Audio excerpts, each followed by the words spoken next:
What's up, buds? Welcome to WeeDnD, the pot positive live tabletop role-playing experience. I am your dungeon master for the night, Brandon Allen McClenahan, and I hail from Las Vegas, Nevada, in all of its glory.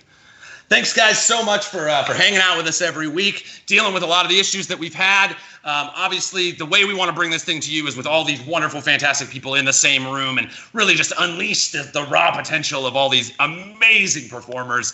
So thank you for hanging out with us as we trudge through the rolling with the punches of doing this digitally. And thanks for hanging out and all the messages and support and everything. Seriously, guys, it's just like the best. My heart beams every day. I can't thank you enough.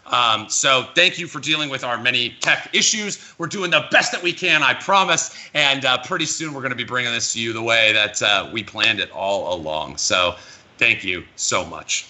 Please, I'm so lonely. Isaac is lonely. I'm sorry, Isaac. I don't let him out of the studio at all. So it's like, I pet him. I pet him a lot. So I don't know.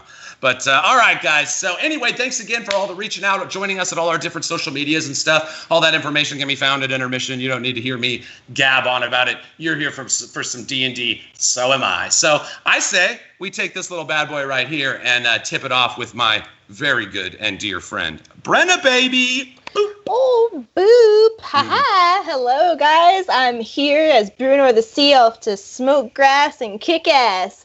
And I have an ample amount of grass, so I can't wait to kick some ass. All right, here you go, Drew. Awesome. What's up, buds? Drew here, playing Thoricus.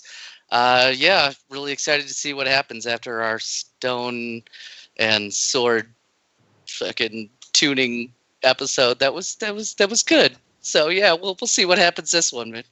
I'm glad you guys are with us. I'm gonna pass this off to this goes to Gus. Gus Langley, Divit. Here you go, Abby. Cheers, bud. Oh. What's up, buds? Abby Dandy here. Tynna Smoothhands is nervous, she's excited, and she's eager to sink her teeth into this week. I'm stoned already. Let's get going, Jake. Thanks, girl. Welcome back, buds. We're so glad to have you here with us. Jake Taylor as Rial Athravan, the arcane trickster once more. And let's go ahead and shake a leg and get questing. Here you go, Bam. Boom. Thank you so much. All right, guys. Well, I say it's time we hit our little ritual that we do around here. Maybe you know about it. Maybe you don't. But we like to take our lighters and go, lighters up. Let's play some D&D. WeeDnD, high fantasy, literally for you and me. So load up bowl and make a roll to take control.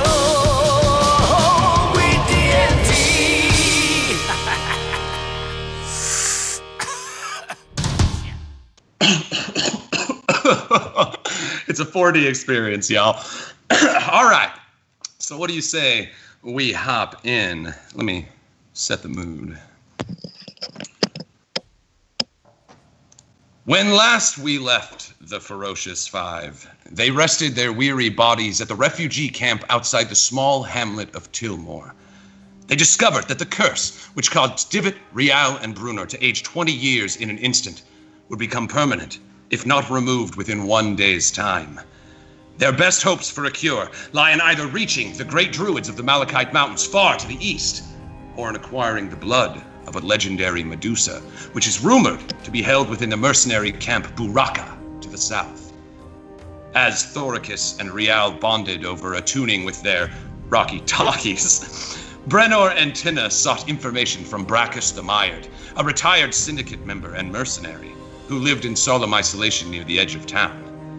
Yet the heroines learned far more than just the location of the legendary creature, for Bracchus the Mired also claimed to know the true nature of Divit's parentage. That he and Tynna shared a bloodline through Tynna's father, Shren Oldbuck, who had fathered Divit out of wedlock and sent him away to serve as a toughback to the gnomes of South Rock, to hide the proof of his misdeeds. The secret looms heavy in the air, heavy as the sun that still sits frozen in the sky, making this moment of discovery seemingly last for an eternity.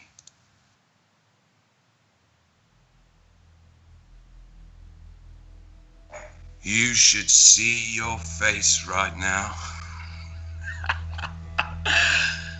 You do make an old mercenary laugh, old buck. That's not my name. But it was. Past tense. Am I to understand that Shren and you are no longer acquaintances? Yeah, you would assume correctly. Funny about family, you know? Things always seem to come in one giant circle. You really didn't know? How long have you traveled with him? Oh, the fates. They're cruel bitches. Did he send you here? Did Shren send you here? I haven't worked for Shren Oldbuck in a long time. I would say the end of my journey led me here. I saw too much suffering, killed too many innocents. It starts to burden your soul after a time. And you see Brachus looks down with the stick that he's been poking the fire with, and as he gazes upon the flickering red and yellow flames at his feet, they dance in his eyes. And you can see for a moment him journeying back and remembering all the many misdeeds of his life that he seems to be struggling with drink. He's not worth my time, old alcoholic. Where's Brenor right now? Is she in the room with me? I'm in the room. Yes. Seeing all of this? I'm taking this in. I did my own math, because these are names that are new that have been thrown about around me. So I was like, okay. And then I was like, all right. Time while this is happening. He's not worth my time. I'm going to turn away from him and look into your eyes. And I'm like, oh, you're still here? And I kind of like taken aside from Brachus. You see he's zoned out looking at the fire. Yeah. So I kind of lean into her and I go, it's not my business to share. Did you hear all of that? Yeah, yep, sure did. Yep, yeah, totally. I was able to see you're related to... All right, cool. Well, he can never know, obviously. I mean, it's... Like I said, it's not my business to tell, but, why?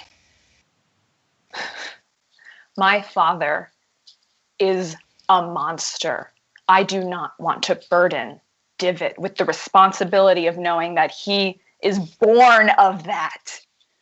I can't burden him with that. I trust you to keep that for me, please.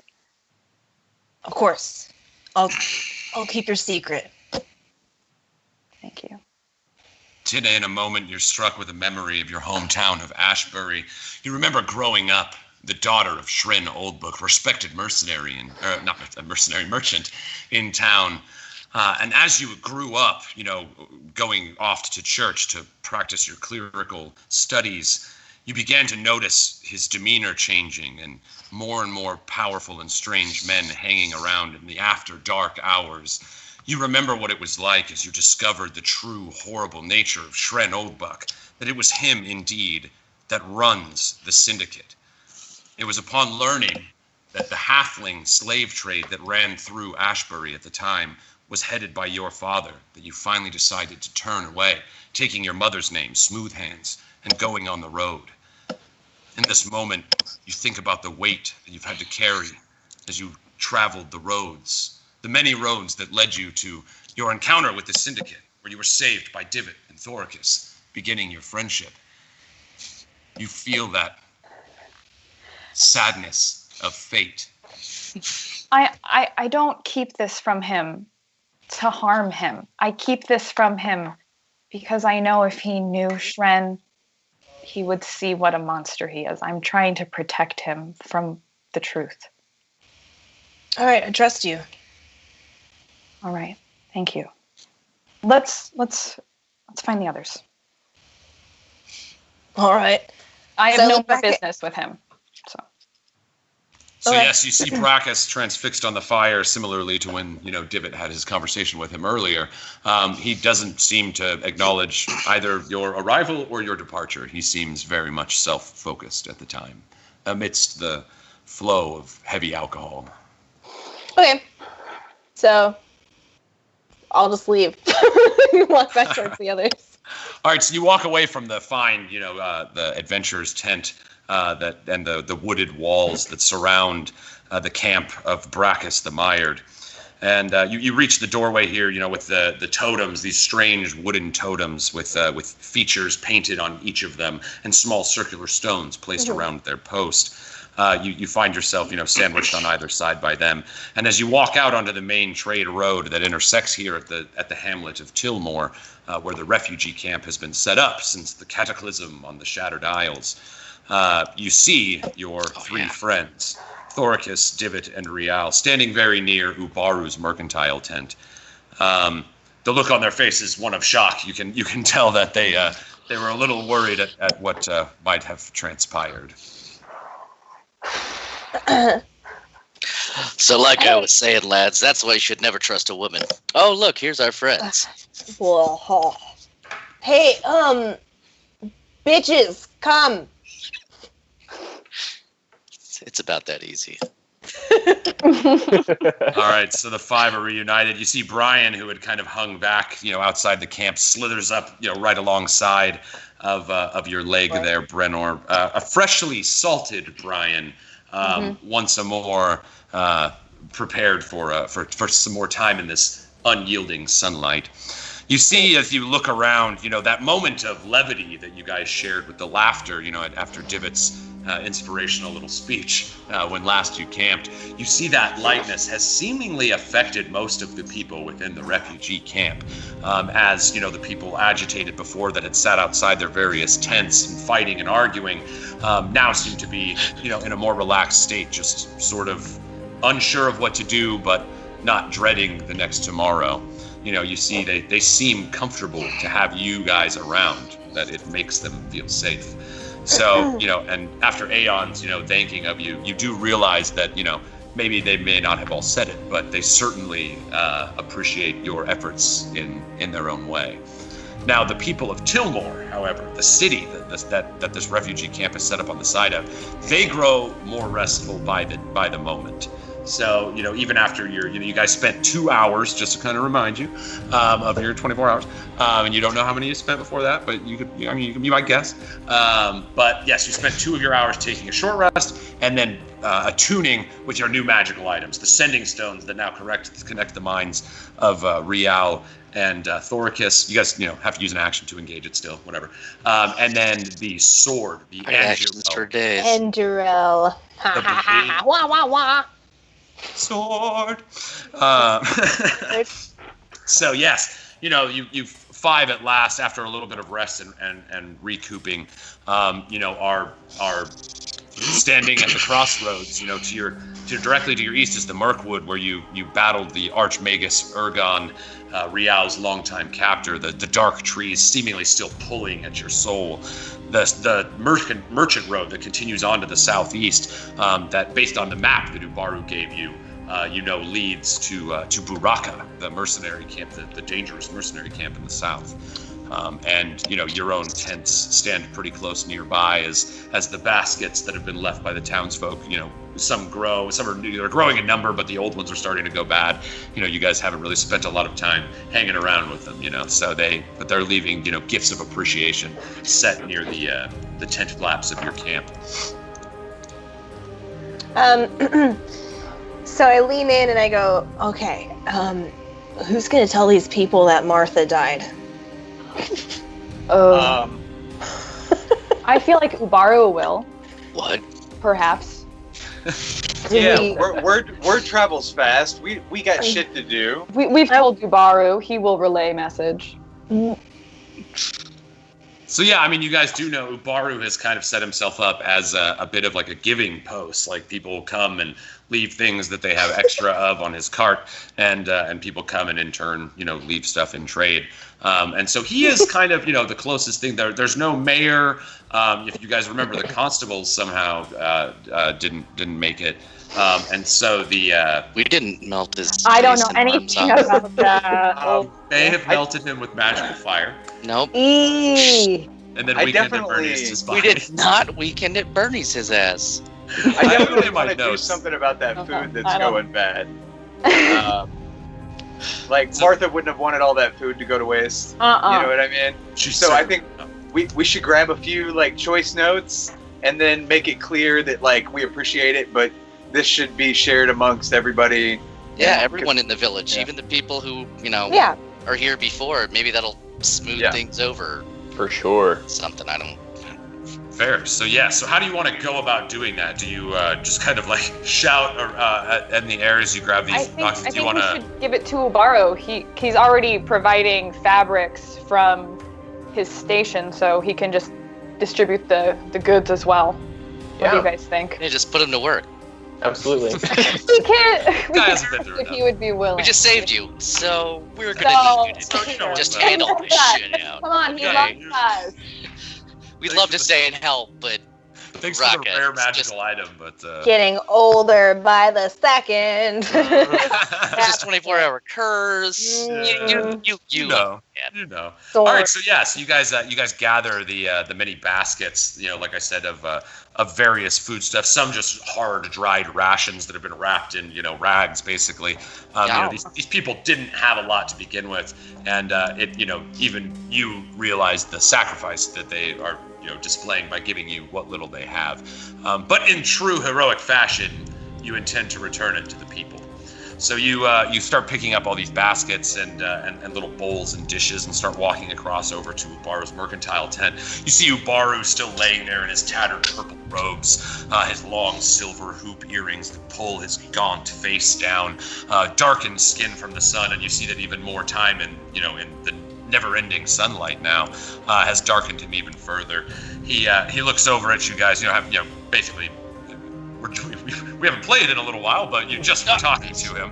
And so he's like, yes, the Ferocious Five.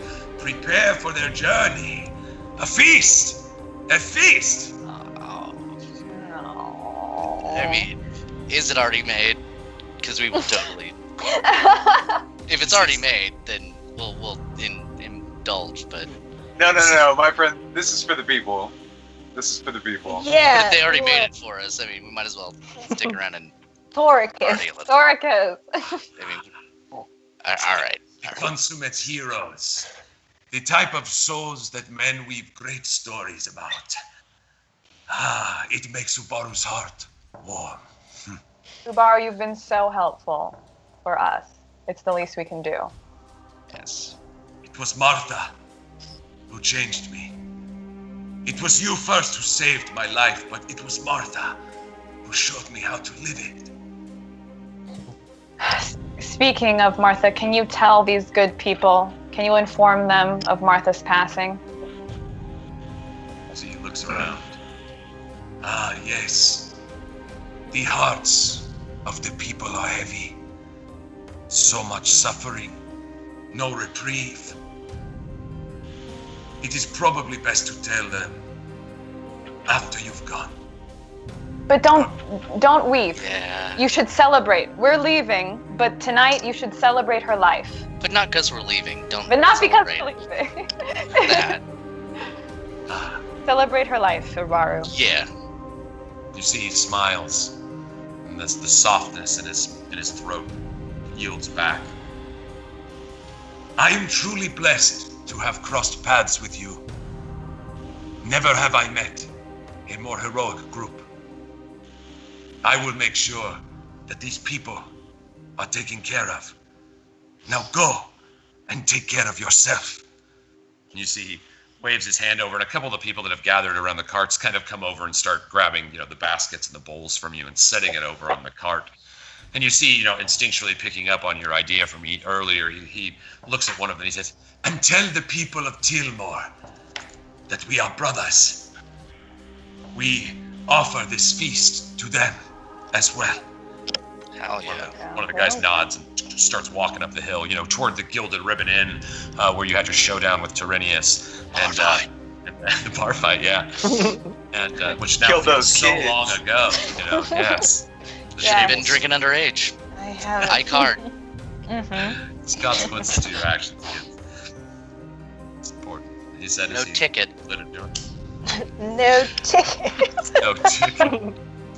All right, so yes, they. You see, as you start doing that, the people start gathering. As you guys kind of back out of the frame a little bit, you watch as the townsfolk, seeing all this, bounty and everything being shared so freely, start coming over, and again that lightness in the air. It seems, as they walk forward, they're all talking about, can you believe it?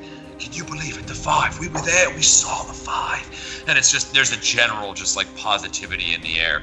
And as you see the messenger that went up the road to gather the people from Tilmore, you see he wasn't really ultra successful. Not many of the townsfolk comes, but the ones that do have children with them and seem to be, interested in this possible moment of community. Mm-hmm. And as you guys kind of shuffle, off toward the road a little bit, you see the people start gathering around Ubaru, who seems to be taking on a bit of a leadership role as he offers some of his fine teas and teacups to the hungry, peasant farmers that currently have no home.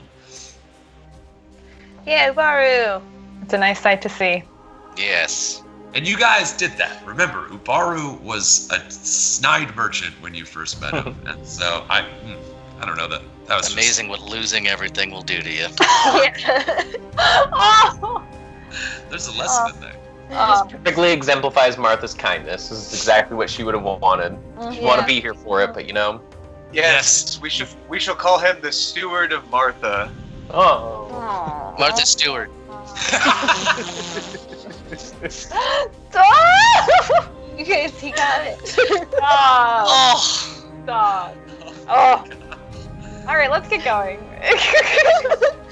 So you feel, as each of you, after having dealt with so much heaviness, the sight of all of these, needy people finding each other and finding a strength amongst the souls of one another and sharing a meal together, and that you almost feel that last moment where you saw Martha, and you remember her blue face as it disappeared.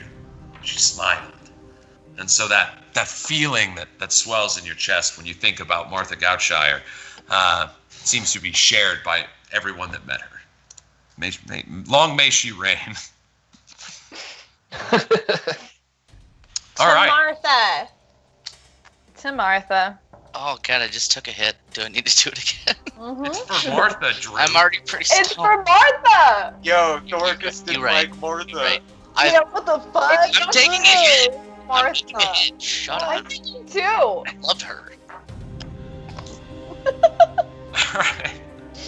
So, what's up? What are you guys gonna do? Let's go towards this. Now I to decide.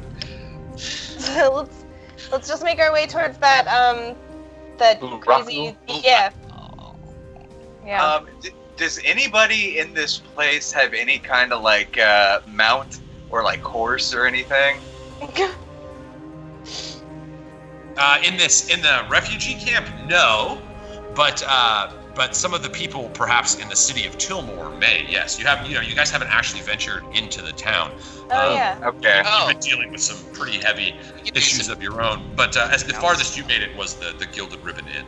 Yeah. Well, I don't know about y'all, but I don't want to stay old. So for me right now, my goal is just burning a hole in my pocket. Whatever I got to do to get there as fast as possible, I'll do it. So if we can find somebody who can give us safe passage, or somebody who can sell us some horses or something, or get us there real quick. Get on it. Yeah. Yeah. Sounds like a you great guys plan. your clock is ticking. Yep. You can Sure is. Book. All right, so you guys kind of, maneuver your way beyond, as to not cause a scene amidst the gathering.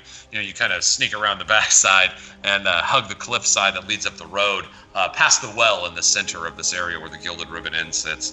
And you do, as you kind of look around, so far every time you've been here, you've been in the midst of some pretty intense things.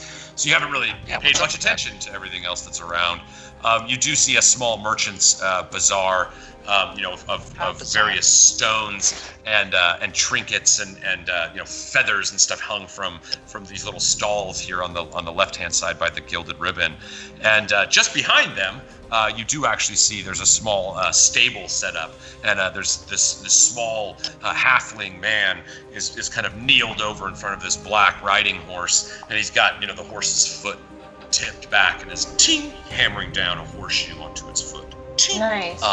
Ting, Nice. ting, ting, ting. Is that? Do you want it? Do you want to go there? That's what you were thinking. Do I need to talk to this guy? You're the most charismatic motherfucker I know. All right. Get it? Excuse me, young woman. It's a handsome woman. Man. Man. He kind of looks back at you, and you see, his eyes are rather aged, and he seems to have been applying a worker's trade for most of his life. His small halfling hands are very calloused, and you can see, he rests his hammer down with a little bit of arthritic pain in his hand. Ooh. Apologies, my good man. You just move with such grace while you do your work. Go on, then. Pull the other one, man. What can I do for you? I'll be straight with you. We're in quite a rush. I teach you how that goes. We need transportation. Well, go horses, Yeah, Betsy over there, she's probably the fastest one you got. Old Floppy over there, he's a biter. He will bite you. I like Floppy. But yeah, no, let's see. And he starts kind of looking at your associates. How many you need? We'll take 5 Betsy's, please. Well, I don't. Yeah, Brunner already has a Brian, so I'd like one. She don't need a Betsy. 4. Perhaps 2 of us can share. Are any of us small enough to do that? Is there a vegan option? So yeah, you certainly can, especially our smaller races. We have quite a few of them. You guys can share.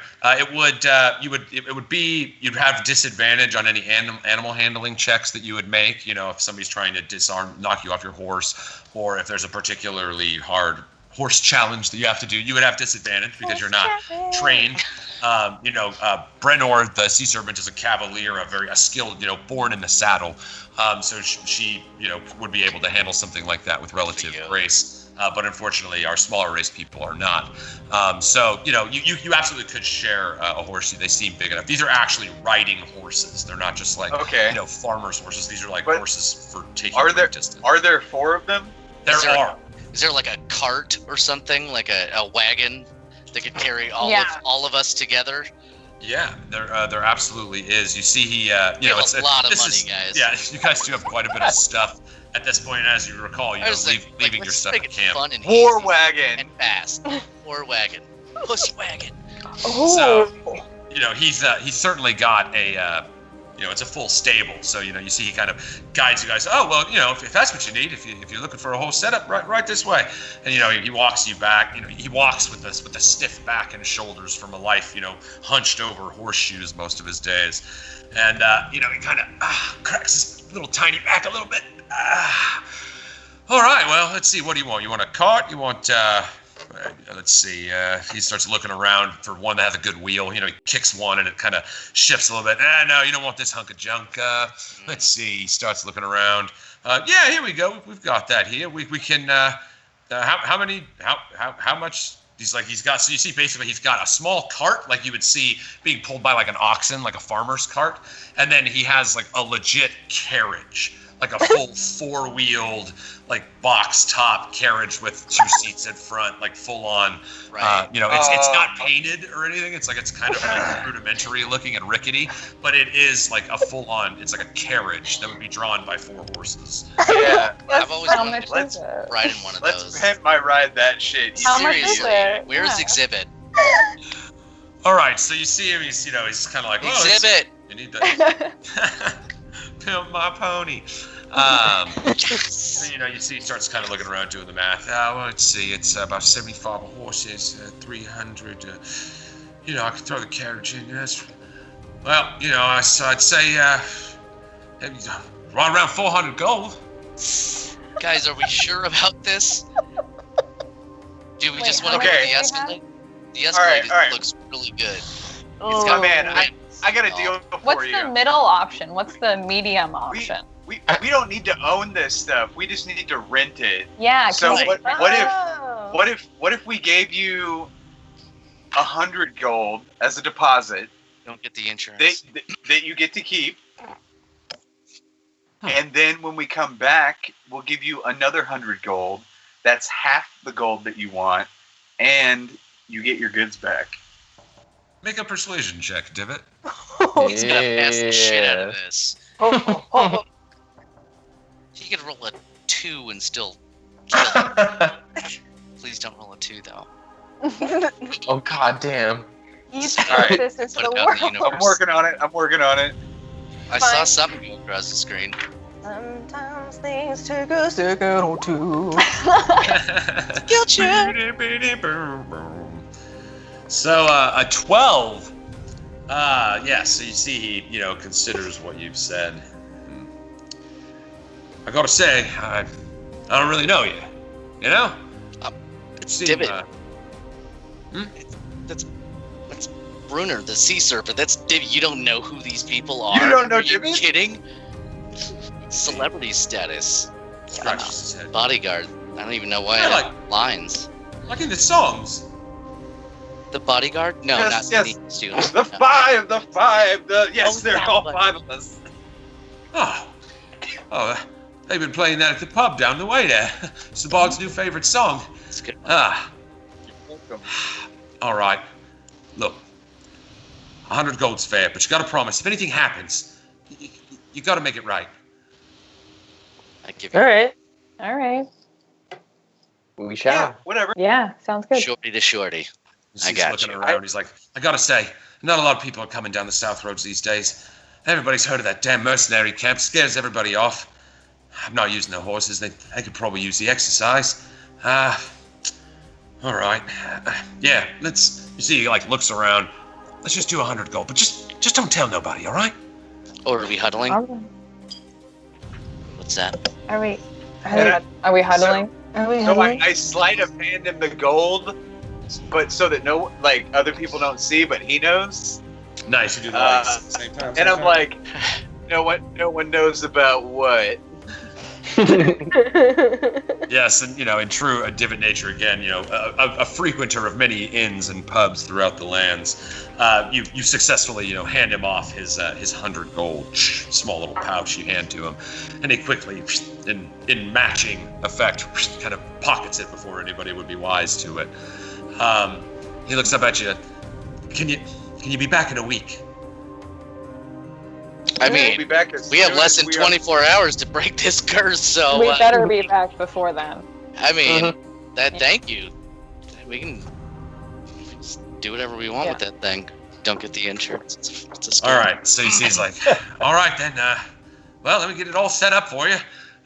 Please, can I offer you some drink? And you see it kind of points over to some a little barrel of wine, half open, flies buzzing all around it. Probably been open and in the sun for quite a while. My man, how long do you think it's going to take to get this ready to roll? Oh, I should have them rigged up for you here. And how about 15? Okay. All right. So. I can do that. Yeah. Yeah. Do we want to meet back here in 15? If there's anything else that anybody needs to do.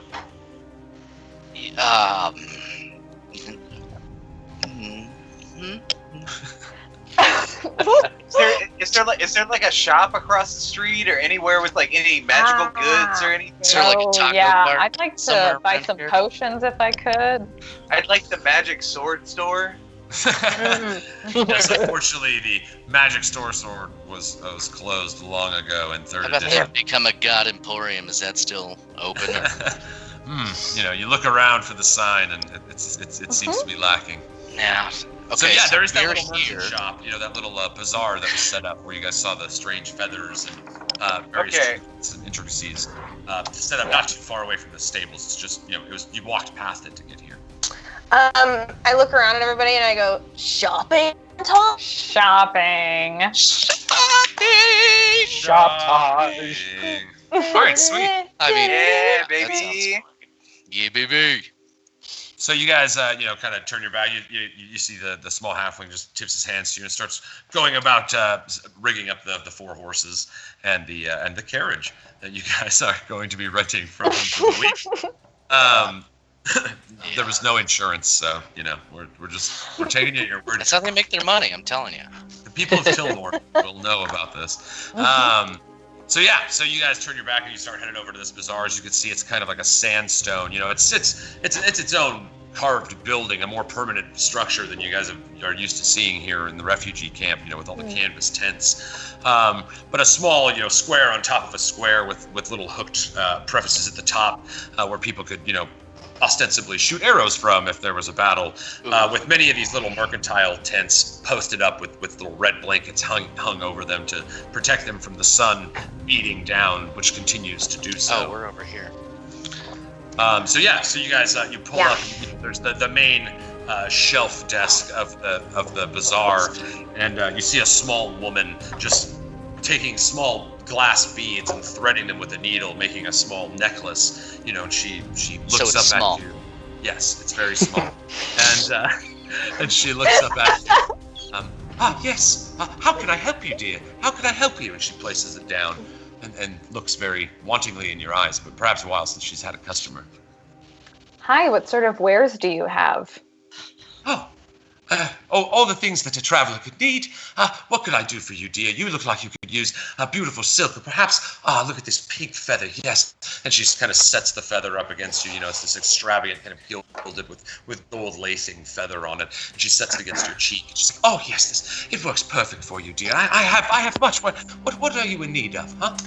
I'm looking less for decoration, more for, do you have any potions? And that's much too small.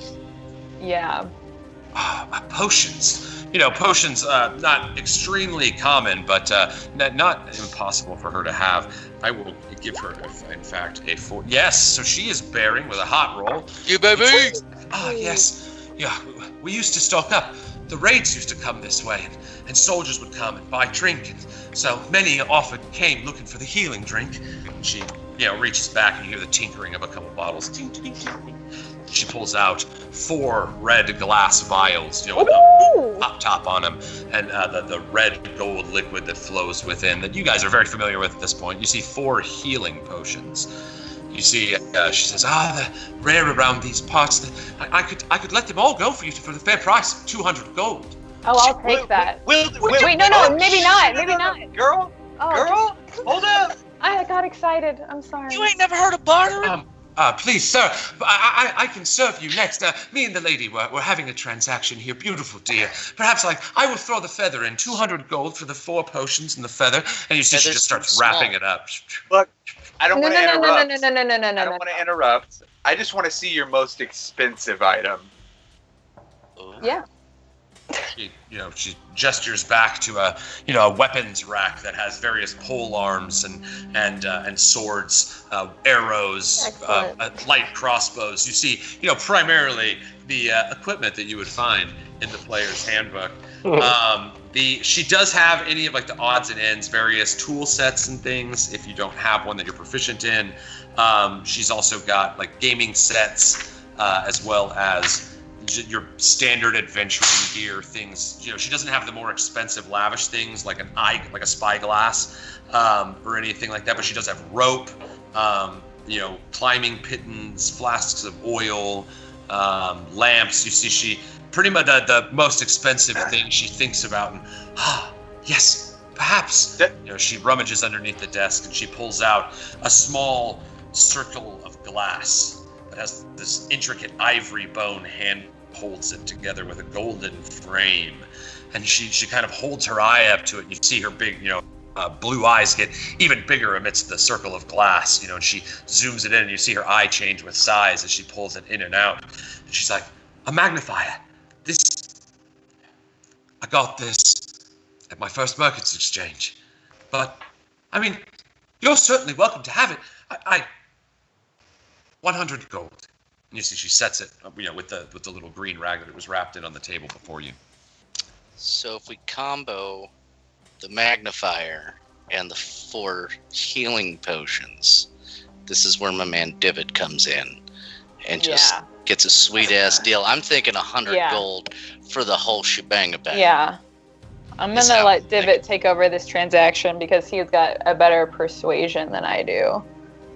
Well, I just want you to understand that this is a supply and demand situation. Oh, you know, we are in demand of you giving us we're willing to pay a fair price, but you have to think that there's not going to be anybody else coming through interested in this stuff. You see any other heroes? We just fallen out of the sky? You see, she takes stock of what you've said.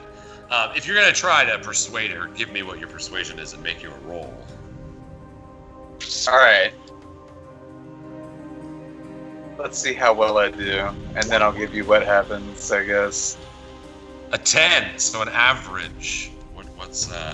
You see, she admittedly, you guys are familiar with the going rates of things. She did not try to swindle you on price. These are the pretty fair asking rates for each of these things. And she says, yes, of course, it would be good to be rid of them, but I invested to get them. I spent time. If I don't get the money, then how are we to make it through the winter? I've got a family too. The feather. Let me throw the feather in, please, dear. You see, she pulls that pink feather out and again adds it to the top of the bundle. Let me give you this. She starts to bundle up the magnifier, the 4 healing potions, and the pink feather. Okay, so what are we talking about price-wise? I want to elbow Divot and look at him and go, that feather would look real dope in your hat. Yeah, it's a nice feather. Okay. It's a really nice feather, Divot.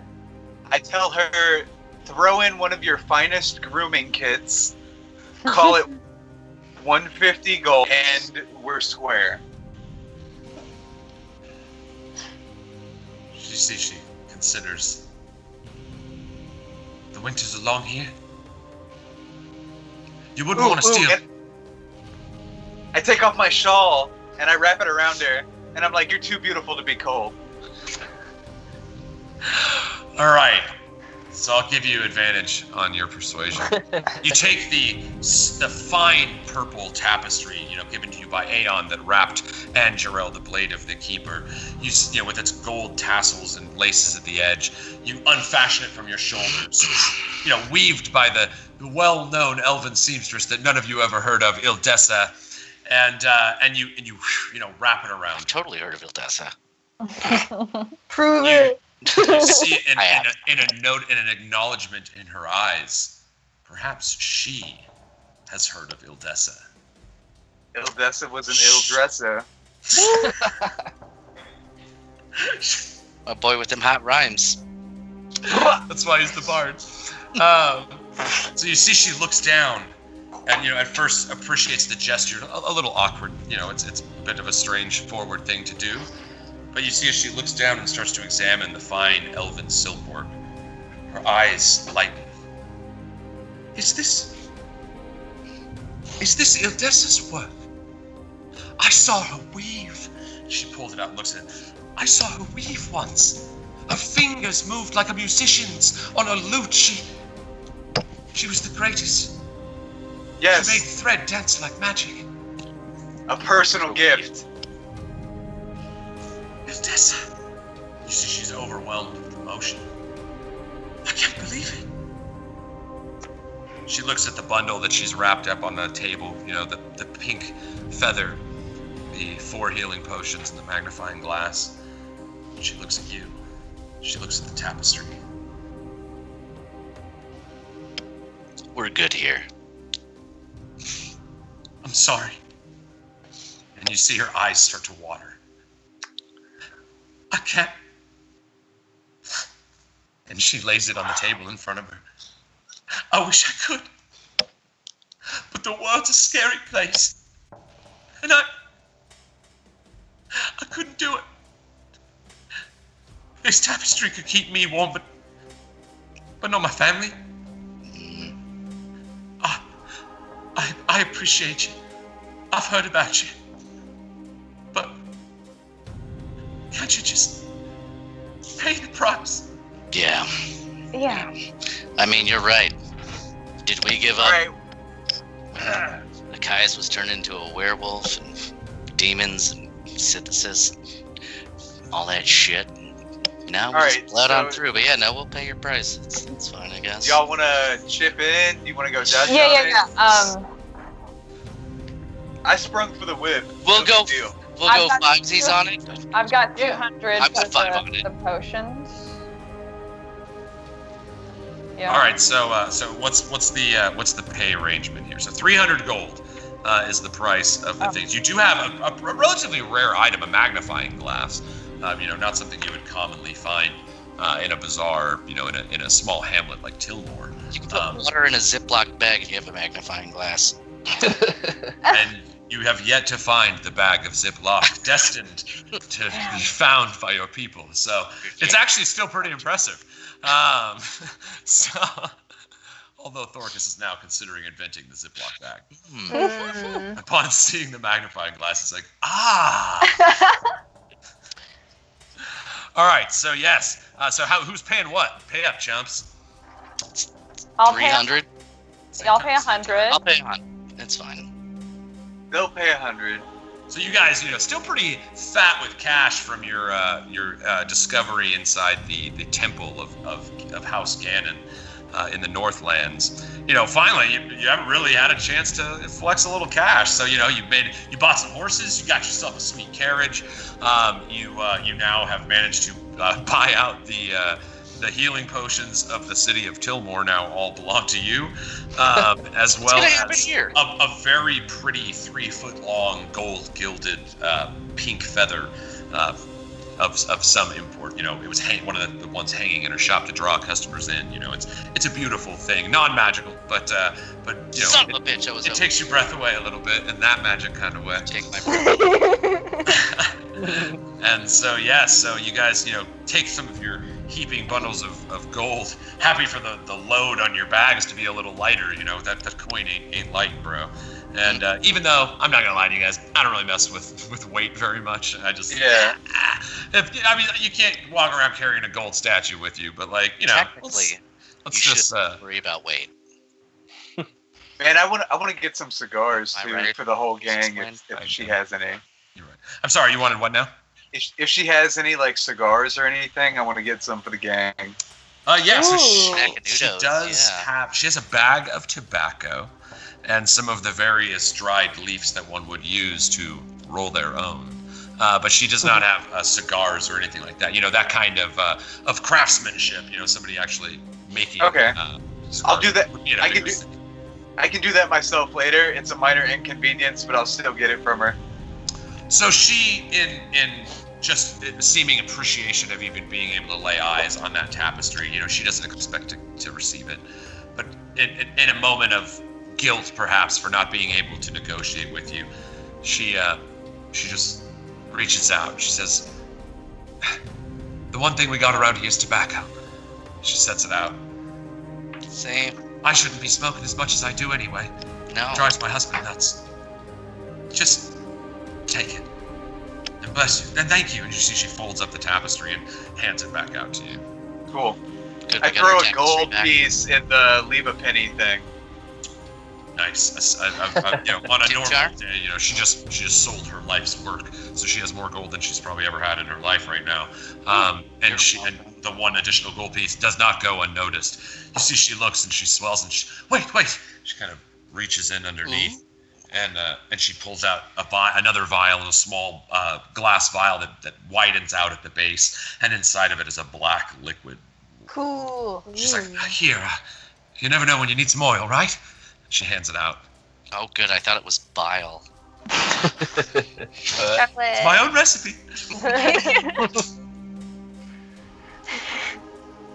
Thank you.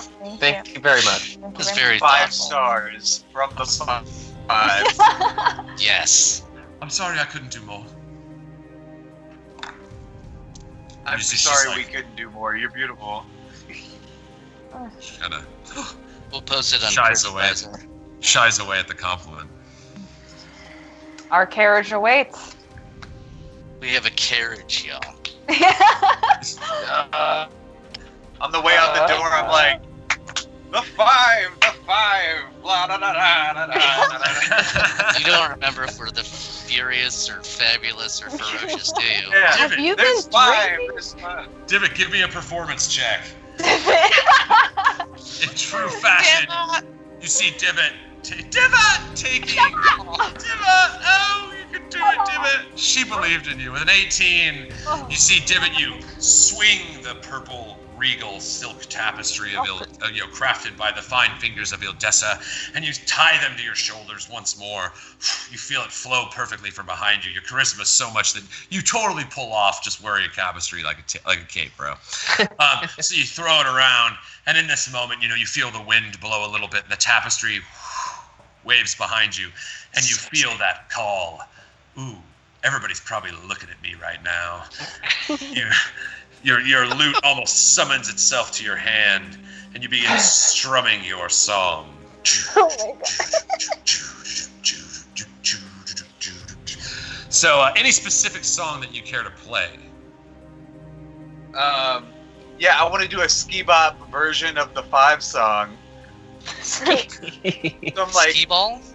squib dee dee dee boo dee dee bee dee boo ba da da ba ba ba da da squid dee doo boo ba da da ba bee Isn't that dee called doo ba da ba Scat?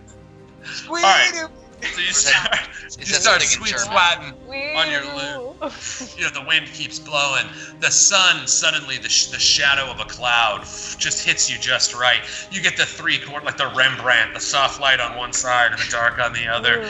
And it seems like the mood around you just swells to your, glamour bard training.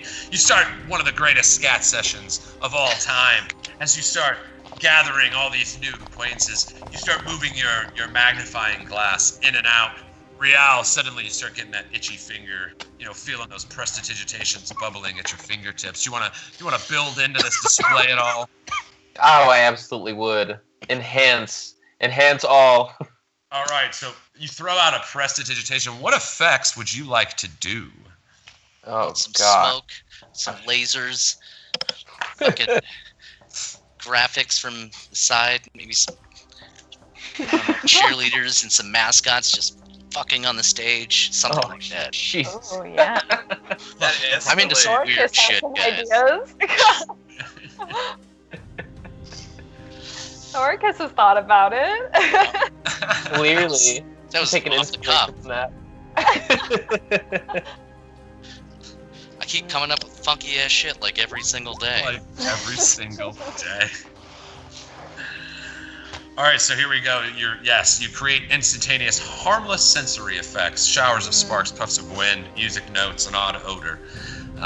You can light nearby candles. You can chill some food, but that probably doesn't apply in this moment. Unless you want a guy eating a sandwich to be like, hey, my sandwich got cold. Go to the sandwich! How refreshing is that drink? It's A delicious! little bit better now. So what do? You have 3 effects, Rial. What would you like to add to Divit's performance? We'll definitely have some nice fog hugging the ankles of everyone. Oh. Thank you. This is complete without. So, Yes, as the wind blows the tapestry back, that flows like a regal king's cape in the moment, the small fog just appears out of nowhere and begins building around your feet. Keep going, Rial. What else you got? I'm liking the chill drinks thing, especially because this sun is out. It can't be too comfy. Everybody might just like nice little chill. day concert. Only the Yes, cool yeah. beverage. Yeah, though. day drinking at the concert. You feel the wineskins and horns at your side. Oh, that's me knocking something over. You feel them get cool to the touch on the side of your bodies. Everybody kind of observing their horn. You can feel a frosty drink on your lips. Yes. I really needed a drink, so that was perfect timing. Oh, I got you. Good looking out. And then also, especially with the magnifying glass and these beautiful shadows, just any of these effects are intensified like 200%. All the sparkles are just a little more even. Intensified. Swear that's what I heard. What's the third one? I'm sorry. It pretty much just improves every visual sensation that's going on here. The shadows are a little richer. All the sparkles are a little You're like creamier. rolling through your like medieval Instagram filters, and you're like, That's called Ollie, everyone. nah, that's the one. I think Clarion is the one I use all the time. Anyway, That's a good one. so yes, Tynna, you in this moment as well as you see, in kind of getting in touch with some of our new powers here in this moment. You see, Rial begins, moving his fingers and almost orchestrating these illusionary effects as they occur around the swelling song of Divit. To Tynna, you again having your new ability as well. You feel that thaumaturgy building up in you. Would you care to enhance the scenario at all? Oh, indeed. I believe with thaumaturgy, I can boom my voice. Yeah, you can, Correct. girl.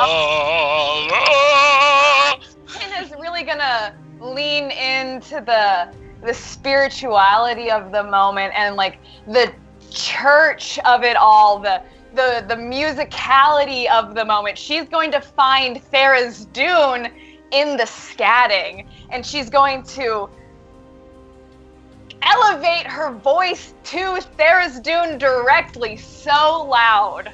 Oh yeah. Did we just make Woodstock? I think we did. Yeah. All right, so you see Divit steps up, the lights are set, the shading, the moment is perfect. He begins plucking away on his lute. You see the fog rolls in at his feet as Tynna's pops and beats continue to push this song like a pulsing wave that pushes out around the many corners of the city of Tilmore. Divit comes in with his scat. Boom, skit, scat, in tune, the world around you through the magical influence of the bard of the College of Glamour. Things start shifting to your purpose. The clouds project light beams in just the right angles, like a J.J. Abrams film. You almost see lens flares in your eyes as Divit starts stepping up on top of a box and then a barrel.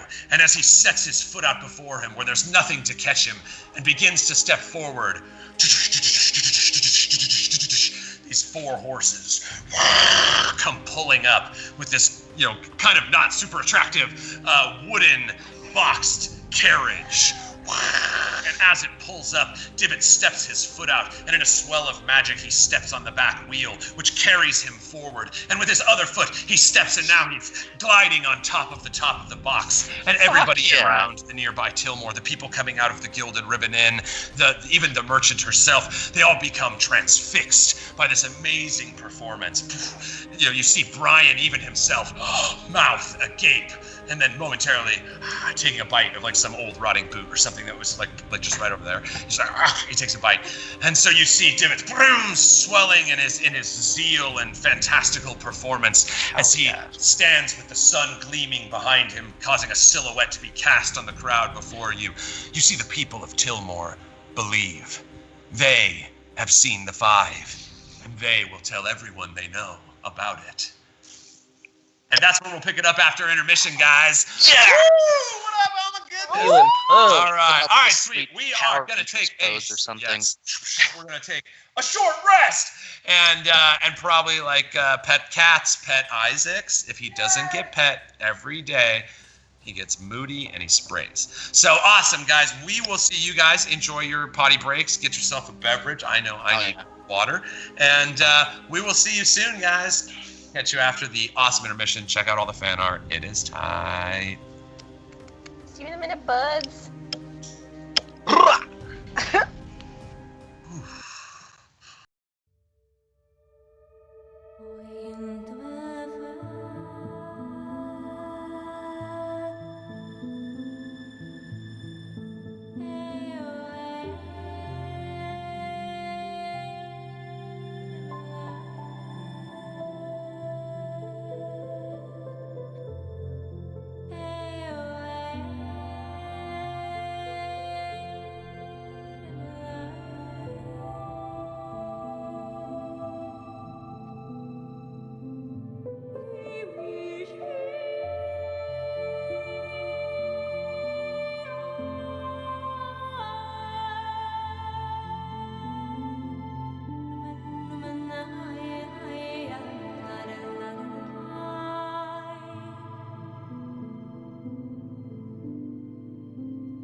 Ooh, welcome back, buds. Yes, had to pop in a quick intermission, use some hit dice, get our action surges back. Not all class features reset on a short rest, but that's just how it is. All right, so we are going to jump right back in. We return to the Five as the great song of Divit the Lightning Dodger completes. The gathered crowd of people of Tillmore stand enchanted as the Five begin to board their new carriage, preparing to ride south and east to the mercenary camp of Guraka. I am shoving Brian inside. You want to explain that, or? All right, so I just without even I just kind of not without even like explaining it to everybody. I just, of course, and I just help him in and push him in. He can't run as fast as these horses, so. Do you need a hand?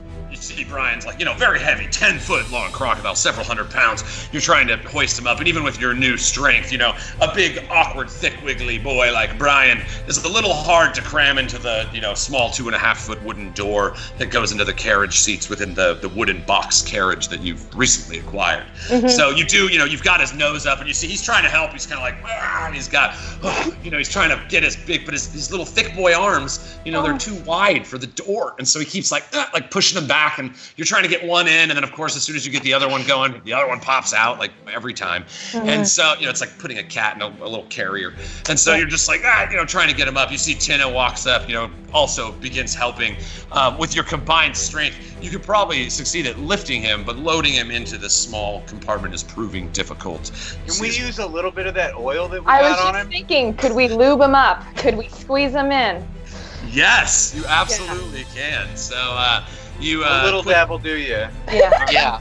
Well, I mean, he's just been freshly salted and scrubbed. So. That's true. He's a slick, wiggly boy right now. Mm-hmm. So he, you take out some of that glass vial that blooms down at the bottom, and you take the little pop top off, spit it away, and you've got the some of the oil. So you said you only wanted to use some of it. You're not trying to use a lot.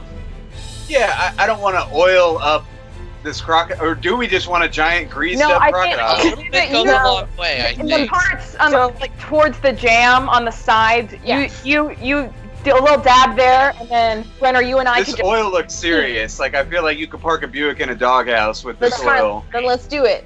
Just a dab. Right. Brian, cool. You got this. Yeah. So you see Brian looks up at you and gets serious. He closes his mouth down like the true hero that he is inside.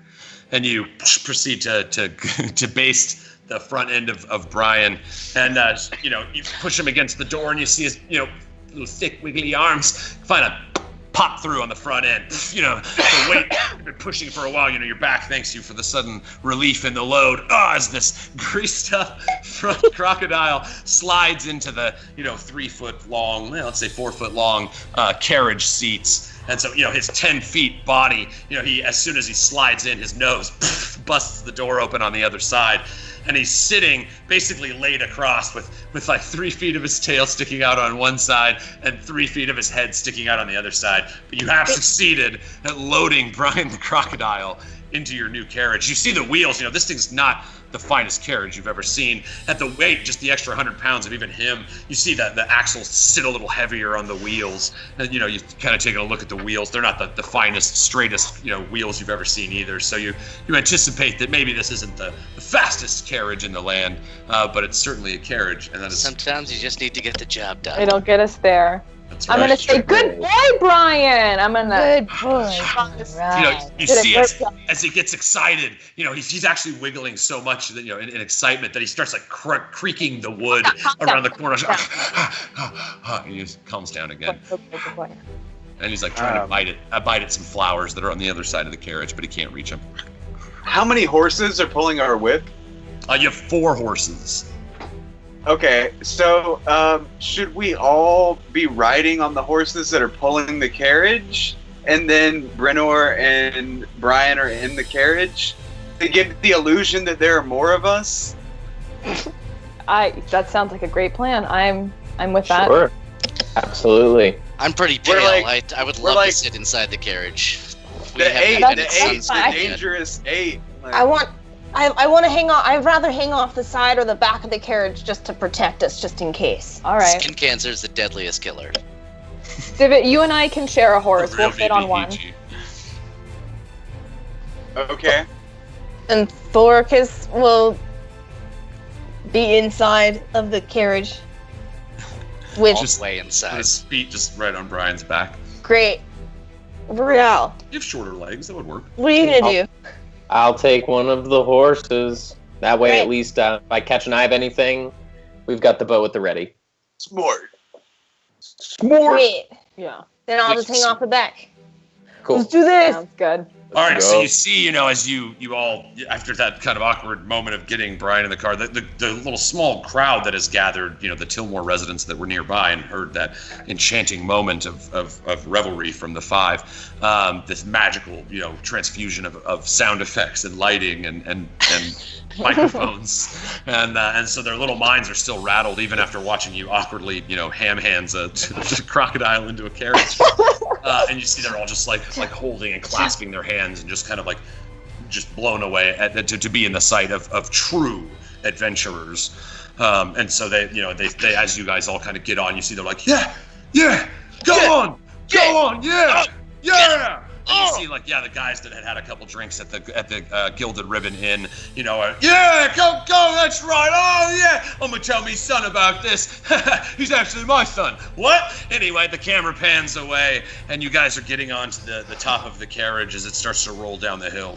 Is that boy in the crowd the one with the beautiful voice? Which one, Aleo? The one who helped me write that song. Yeah. The bar. Oh, you do not see him. No, the one that sang the Silver Ring song. You actually have not seen him in some time. Oh. But as a bard is wont to do, perhaps he found another inn. Drugs. I knew it. Well, Drugs. Not every musician does drugs. only the good ones. Really? Why not? They have so much more access to it. All right. Damn. Okay. But every drugs does musicians. Think Wise about that words. one, guys. That's fucking- Wise word. Remember that later. You heard that here. Yeah. All right, dudes. So you begin to ride down down that slanted hill there. You don't, again, Divit, you don't see amongst the crowd as you come down the cliff edge that near Ubaru's mercantile area. You see people still gathered, even after the 20 minutes or so that's transpired since you left them to their feast. You see people are still sitting around on the various pillows and grass patches around the mercantile area, enjoying some of the bounty that you shared with them. Even though you guys tried to kind of sneak back then before, there's really no sneaking by with 4 horses and a giant carriage. And so, they turn and look up, and you get that, beautiful lens flare from the sky, and the 5, riding each of them on their horses. Thoricus kind of posted up out the window with his feet up on Brian, start riding by. You see the gathered crowd looks at you. Oh, and they all start pointing. Do you guys care to do anything? Bye. Oh, skeet.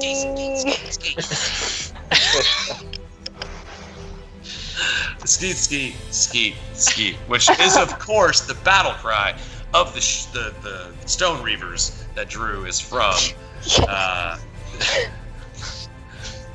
Excellent. All right, so you guys roll by and you throw a skeet into the crowd. Yeah, when he does the skeet thing, I use prestidigitation to make skeet sparklers for him. Oh. So you see little shedding drips of magic Fireworks, splash toward magic. the cloud. Yeah, splash. Yes. Good. Yes, use all those adjectives.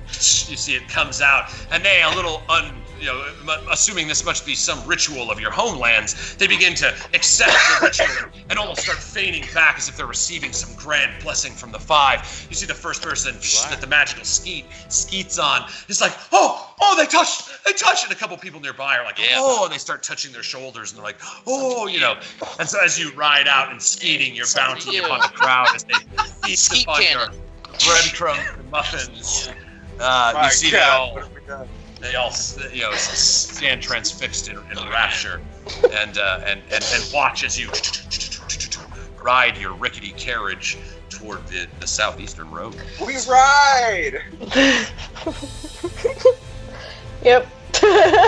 All right, so you guys, just so you know the benefits of the carriage that you have, you basically move at a normal speed on the carriage, about double the speed of what you would in a minute. Like your normal minute speed would be like 180 feet. You get like 300 feet with the carriage. So rather than do fractional math, we've decided to just cut that travel time in half. So 8 hours is what it would have taken you on foot to reach Buraka, after you're looking at the map.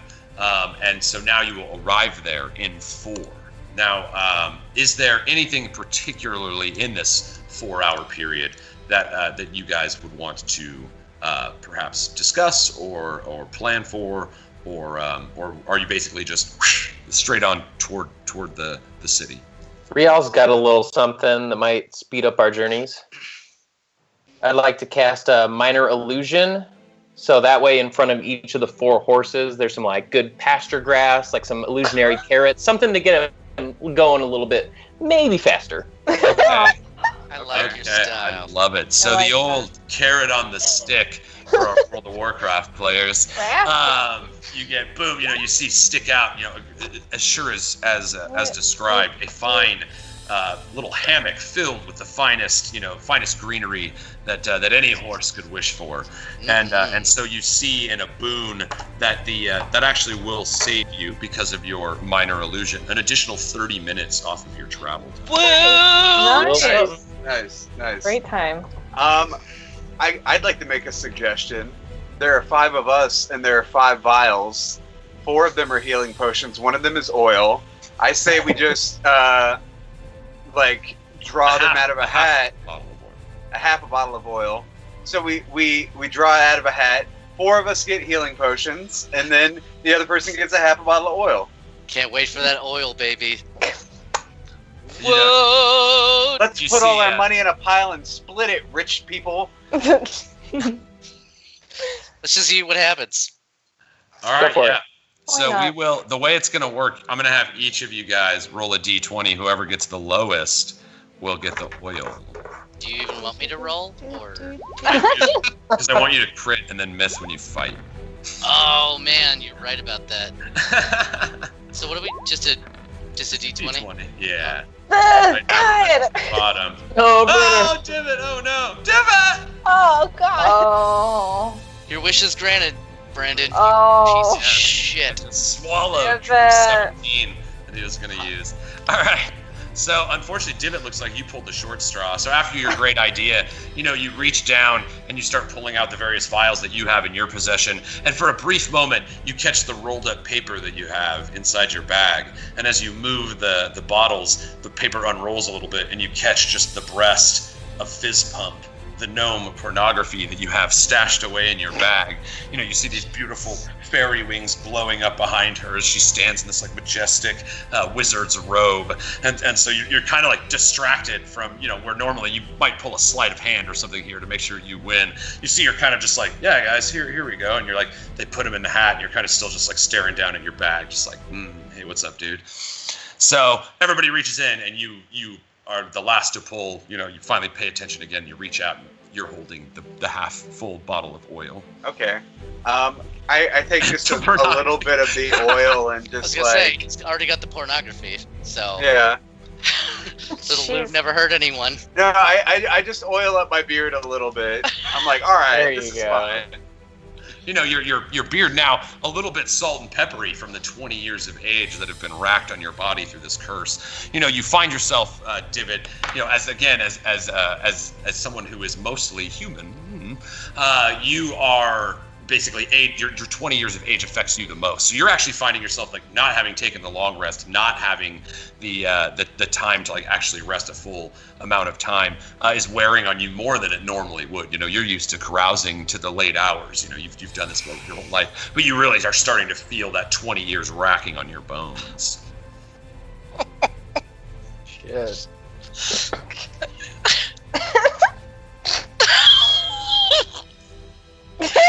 Is Gus frozen on your screen the same that he is on mine? No, he's moving. He's moving. All right. So, since you guys are covering a certain amount of distance, I'm going to have you make an encounter check. So somebody give me a D20 while I explain the road. So this old trade road, it still stands in pretty good condition, even though the traffic to the Southlands has decreased in the recent years. There's well-defined roads of gravel and sand, once beaten down with the feet of traffic, thriving communities that used to be in and around the Mirkwood. They now sit empty, as rumors of this dangerous mercenary camp to the south have spread across the southern kingdoms. To the north, the dark, twisted branches of the Mirkwood crack and groan as if beckoning you within. The air is thick with humidity as the sun beats down on you unforgivingly. So what do we get on that? It's sad. That's a sad wood. Sad wood. All right, so you know as you're riding, the four horses with a little bit of extra zeal, seeing the food that's just out of reach, if they could just push a little harder, are moving at a faster speed, moving along, and you can kind of feel that the wheels, of this carriage are not the best in the world as they shake and bump you over the various rocks, Thoricus. Each of you guys, Tynna and Divit, riding on one horse. You guys are just riding along. You've been running for so long that it's like the letting the horse do the work feels pretty nice. And you're covering much more ground faster. The carriage kind of actually slows you down a little bit, like the four horses would be faster by themselves, but then you wouldn't have the sweet carriage, and where would Brian go? So Exactly. As you roll down the road, you see Brian 3 foot of his head, 3 foot of his tail stuck out of either side of this carriage. Good thing nobody's on the road, they'd probably just get clotheslined by him. As you guys ride down, bumpy carriage, you hear kind of the wood creaking and cracking. And you see off in the horizon on the Mirkwood on your left as you continue riding and splitting further from its entrance, you see this beautiful stag come out of the forest. It's a big, giant, 8-point buck with a long, the horns or antlers curved to a hook at the top and almost create a perfect circle. And you see there's this almost arcane energy swirling. You continue going on. You see it moving in the horizon. When it reaches basically about the same area that you are, you see this giant, massive creature dive out of the Mirkwood. It stands about 9 feet tall, and it's covered in these thick black purple feathers. It looks like the body of a bear, but it has a giant beak like an owl at the front and razor sharp claws. So it's an owl bear? It's an owl bear. No. I can't say I called it, guys. And Not the the owl bear. The stag kind of distracted, looking at you guys, in this beautiful moment as you kind of make eye contact with this majestic creature in the Mirkwood. You see just looming in behind it, again dripping with that dark shadow energy you've seen around the Mirkwood, just leaps out in a ferocious streak of violence. The owl beak just severs right through the shoulder neck of the stag. And the once mighty horns that hung above him are now so heavy that the weakened neck just snaps and his head drops to the ground. You continue going on in the back. You see as you look over your shoulders behind you, the owl bear. You guys see that? Stag. Oh my god, you guys see that? Don't think about it. I don't like this. What the fuck? Oh my god. Nature is scary, y'all. What was that? What the fuck was that? Oh. You guys continue riding on. So you managed to continue the pace that you set through the arcane trickery of Rialoth Raven, and the horses are making record time. As you begin to pull up through and over this ridge, you notice that your path is winding. Either the Mirkwood is moving farther south, or you are again bending back to the north. But you find that the road is starting to parallel the edge of the Mirkwood, and as you ride, Thoricus, you're sitting in the solitude of this carriage, just riding and kind of bumping around. You've got this big, thick, wiggly crocodile sitting at your feet. Just kind of bouncing along the ride for you. Right, that's what we're doing. And your mind starts drifting back, and you remember, so long ago in Kulmara, being banished from your hometown for the murder of your great mentor, Beckus Grumblehelm. And these thoughts, again, as you find yourself getting closer in proximity to the Murk Wood, again, that dark lash that creeps into the back of your mind, you feel scratching once more. You remember the shame of your entire family disowning you and sending you down the stone path that led the way back to the middle of the country where you were doomed to wander until you befriended Divit and began to adventure together, and eventually finding Tynna Smoothhands and becoming the We Three, and then gaining Rial and Brennor and becoming the Ferocious Five. These thoughts of allies and friendship seem to be doing battle like energy in the thick of your mind, but you can feel that Murkwood. You remember the wood bending toward the center. It's doing the same thing inside of you, as if you can feel your being pulling toward the Murkwood. Don't like that. Yeah. Yep. I don't know what else to do. You just kind of like, slap yourself out of it. I hate it. I'm gonna send him a little sending stone message. I'm getting a vibe. He's not doing so hot back there. He's just pretty lonely. Yeah, you can feel it. This mind link that you have is fresh. You're not really attuned on how to manage the energy. So, as before, when you were shared with glorious images of beautiful dwarven bearded women, again, that darkness that now sits inside of Thorcus's mind has made its way to yours. So you feel that pulsing within you. Yeah.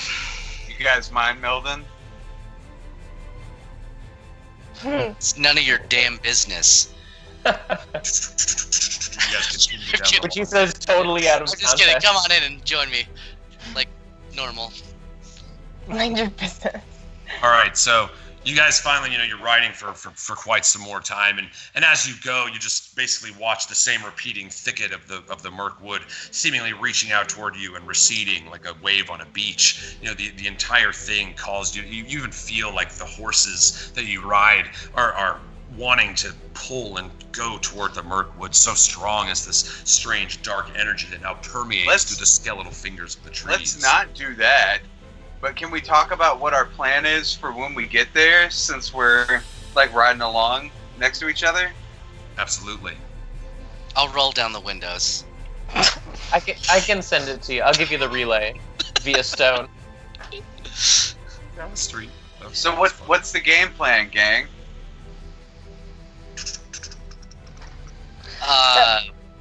Go ahead. So I'm hanging off the side of one of the sides. I think that we should get there, assess how this weird, mercenary village is, and then see how we can find the Medusa. Solid. Say that. That's solid. I love your accent. What are we gonna do with this Medusa, though? Are we going to fight? We're gonna seduce her. I would rather fight 100 men than a Medusa, personally. I don't want to die. Yeah, as per my last email, she turns your ass to stone. But like your whole person. Not just your asshole. Yeah, not just your whole. Like your whole person. But listen, so we need to kind of I want us to assess the situation. I want to check this out. I want to see this dude in the camp, whatever his name was, Baraka. I made notes. Baraka was, saying that she's not treated very well. So I got some info from him, and he told us that she's not being treated super well. So let's see what we can do there. There's women being disrespected in this camp. Yeah. Tynna, it's about time someone caught them hands. Yeah. I'd like to help her if we can. I don't know how to go about this. In a strange twist of fate, you do know that the thing that you require from this Medusa is her blood. And as you ponder what this next move is, you feel the horses kind of pull and stop as the road comes to almost an overhang, a cliff edge that then leads to a much narrower road that follows down. As you come over the embankment, Jesus, you smell the smoke of great fire, and you hear the thunder of drums echoing through the sky. Oh no. You see, sitting before, overlooking this cliff edge, you see great wooden stakes stuck up, creating a large fence around this giant tented area. Great wooden walls made of the felled trees of the nearby Mirkwood, and they create a large barrier around the town that matches up with cliff edges that go up on either side. You see, sitting before these two large guard towers that stand before a massive gate is an encampment with several bedrolls and a fire. And let me bring that up on the map real quick so you can see what I'm talking about. Neato. Neato Cheeto. We get to see it. Here we go. Wow. Look at that. So you guys are kind of up here on this embankment here. I don't have a sweet carriage for you yet, but tune in next week for the sweet carriage of sweet carriage. So this is what you see. To the right, you see the great sprawling wooden gate that matches at least the drawing that you have of Baraka. And I'll get it right one of these times.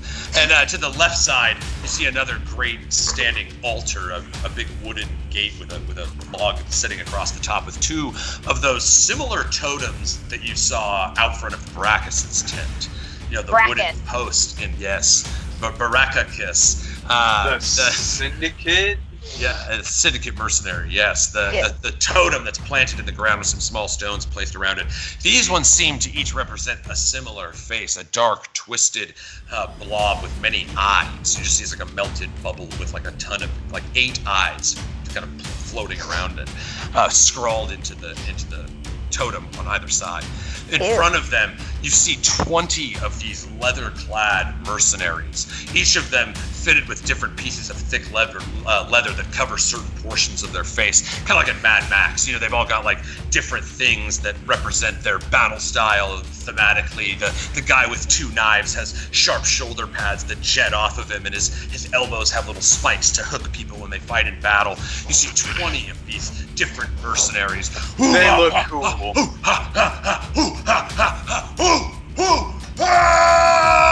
And they charge. You see towards us? Oh no! You see him running into the Mirkwood through the. Thank God. Through the okay. That stands there, lingering behind.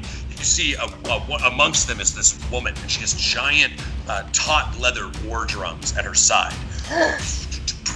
She plays the drum beat that everybody seems to be vibing off of. Divit, your accessibility to magical energies, your proficiency with them, you get this insane vibe of energy and madness and a little bit of chaos that kind of tickles you in the good places. Ooh. And you see these 18 soldiers just charge into the wood. Standing behind them, two remaining that stand near, right here around the center fire. I don't know if you guys, let me just make sure you guys can see that. Yeah. And you see them standing around the center fire. The dark-haired woman with the black face paint and white painted dots to accentuate the regions of her face with black lipstick. She seems almost in a meditative state, not aware of you guys up on this cliff edge. The other 2 guys, I'm gonna have them make a little. Is that Gloria Stefan? That's it. Can I just start playing along? Yeah, you absolutely can. You want to give me a performance check here to see how well you pick up. I mean, you're a masterful musician. Certainly, you can play along with a simple drum beat. But let's see what your performance says. Yeah, let's see. Let us see. Gonna see you when it rolls. When it rolls. You know what goes well with drums is electric piano. Ooh. Yeah, that's goodness. Through a microphone. Some synth. Here it goes. goes. There we go. Nice. Solid 15. So yes, Divit. Bam. You pull out. Do you want to go with the lute? Is that what you're using in this one? Your little gnome lute? Can I I want to somehow be playing a drum also. Okay. Yeah. No, you've got a drum. You've got your little. There's the little hand drum that you've got. Yeah. Pull that little hand drum. So it's little, but it's mighty. Yeah, exactly. Again, another. It's like a surprisingly bassy drum for how tiny it is. That's I've heard. Yeah. So you stroll up with your bassy drum. Are you just staying up on the hill, or are you gonna approach them? The two mercenaries, the two guys that remain, are almost like trance-like dancing behind her as she's. I want to try to lock eyes with her while I'm walking up playing. I'm not trying to sneak up on anybody. I'm going to support you while you do this, and I'm going to thaumaturgy all the flames and the fire to pulsate in time with you. Just while you're doing whatever you're doing. To support you. Dope. All right. Yeah. So you you start strolling down the hill here, aided by the thaumaturgy. Granting you, we'll give you that advantage. You can have an 18 there. Grant 18 on your performance. You begin. You start kind of slap tapping it with your hand and your body, and synchronizing perfect with the song. You begin to walk down the hill toward the people. You see the mercenaries that are in their kind of like dance trance don't seem to be acknowledging you, but they certainly seem to be dancing a little harder at the presence of this extra drum beat. The woman banding the drums continues, her black hair bouncing on her face. Can Brian also be wagging his tail in time? Yes. Of course. Yeah, give me an animal handling for that. Okay. I want you to, so you give him, normally sure, but right now he's in a bit of an awkward state. So you throw the hand signals to him that you would normally do, and unfortunately, in his excitement to try to do so, he again gets a little carried away, and his big thick, lizard tail creaks one of the hinges on the door, and it kind of hangs down. Oh, and I have to no, wait, Brian, chill, Brian, chill. Are you happy with that? Yeah. Tries to buy us some more flowers. All right, so yeah, as Divit, as you approach the camp, finally you see that the female continues playing, but she slowly begins to turn in your direction. Yes, I'm into that. I keep playing. The two dancing mercenaries begin kind of circling around behind her.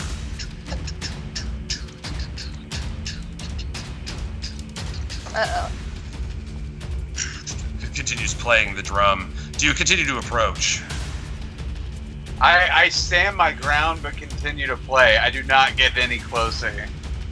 All right, so you guys continue to play in sync for quite a moment, and then finally, you see the woman bounding with her little fingerless leather gloves, boom, beating on the rock, stops the song.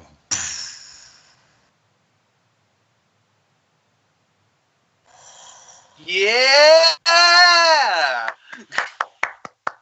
You see they slowly turn and look at each other. You see the one in the back has a bandana tied around his head, and then another bandana pulled up over his face. You just see the sharp point of his nose and the slits of his eyes, and you can see that he wields two daggers underneath each of his, holding underneath of each of his wrists, reverse grip. And to the right of him, you see another one of the mercenaries standing there with just a hand hatchet, leaning close to this cart that lingers nearby the camp full of foodstuffs. You see the bedrolls and everything are damp. They've been out here for a while. This seems to be some kind of semi-permanent setup here. But there's this still silence in the air as they watch you cheer at their performance, and they solemnly look at each other. I want to yell, from on top of the ridge. What's up? The silence continues. "Who are you?" says the mercenary with the two daggers. He kind of steps up and gets shoulder to shoulder with the woman with the drum. I'm like, can you not count? Nice. How do you know that? An astute observation. My friend, we are the Five. The Five. The Furious Five. Oh my God. Is it Furious, Fabulous, or Ferocious? Come on. Who even knows? The Festive Five. Oh, that's why nobody knows. You see the other mercenary begins stepping forward as well. His muddy boots stepping on one of the bedrolls as he does, and he stands opposite the shoulder of the other of the woman bearing the thick-skinned drums. So 3 pretty maids all in a row. Were we supposed to have heard of you? We go by many names. We're friend of the people, friend of Brackish, the Meyer, friend You see of... the stoic look burns over their face. That guy has the mention of Brackus the Mired has sent them into a furious rage. We're going into initiative. You see the Shamanasta. The Shamanasta, the Baraka, the Baraka Shamanaka. Baraka beating again. Sorry, there's a little thing. All right, then, yeah, I hopped down. Starts getting the song going again. And as she beats on her drum, she casts a spell upon you, Divit. Person. So, you have a DC 12. DC 12 Wisdom saving throw. Now, you do have advantage on that because you were raised by gnomes, and we kind of homebrewed and gave you gnome cunning instead of the feat. Cool. And we're just jumping into popcorn initiative on this one, guys. So we'll just kind of jump narratively through who's up. So yes, so Divit, with your advantage, you manage to succeed. So you see, as she hits, boom! This audio wave of sound, kicking up dust as it floats towards you, flies past you, and you manage to shake it off and just dismiss it. Oh, baby! You successfully passed your saving throw against the whole person. You're trained in Arcana, so you know the spell. And then she, showing very little sign of intent to stay, goes 5, 10. Oops, sorry. 25, 30. She begins running toward the guard towers at the entrance of the town of Buraka. Divit, you're up. Oh man. Okay. Yeah. I want to fire a non-lethal round at her. Okay, yeah. You can choose in 5e, basically anytime you deal damage, unless it's like from an arcane source or like fire damage and stuff, you can choose to do non-lethal damage. So basically, if you're bringing her to 0, you can choose to like knock her out instead of kill her. Good. With a 7 AC, unfortunately, as she begins to run, you shoot, and you see your hand crossbow quick from the side after dismissing this energy wave. You fire, and you see the bolt sticks inside the side of one of her drums. As a music lover, it hurts you a little bit inside. Oh no! She continues running away. Do you want to? So that's your action. Do you want to move or use a bonus action? No. Okay, so in Popcorn Initiative, which is what we're running with right now to kind of work towards some of the stuff we're going to be doing in Ganjaria, means, Divit, you now get to declare who goes next. Okay, so, Thoricus, what are you going to do? I was not ready for that. Come on, Battlemaster. That's kind of what's cool about Popcorn, too. It keeps you on your toes. Right? Yeah. Okay, so she's, like, super far away from me, right? Yeah, she's at this point 10, 20, 30, 40, really 50. Far away from me. Right about 50, 55 feet away from you. Yeah, I mean, you know what? I mean, I think I have a longbow or some short. I don't know. Let me put my head into the screen. Longbow. There you go. Yeah, longbows. Dope. Yeah, longbows have an insane range. I believe the first increment is 400 feet on a longbow. So it's like you can shoot without getting a disadvantage for distance up to like 400 feet. So yeah, Thoricus got some reach too. I hope so. Who, and you are shooting at who? The one who's running towards the guard towers. All right, that is a successful hit. So you not off that you don't. You even grab Lucille first, and they're like, no, set her back down. You pulled your bow out. It's got a little dust on the corners from never being used. You I'll just knock the dust off of that. You reach over and just grab an arrow out of Rial's quiver because it's like, you're not even ready for this. Hell yeah! Grab an arrow off Rial. your arc is perfect because you're such a brilliant fighter. Even in ranged battle, which you're not focusing on, you manage to sail an arrow and stick it in the back. You see she screams out. Her black hair kind of sticks back over her face, and she drops to one knee. But you did successfully do 7 damage. All right, Thorkus, do you want to move, use a bonus action, or decide who goes next? Well, I would like to move closer to her, just because I don't want her getting away. I don't know why she's running.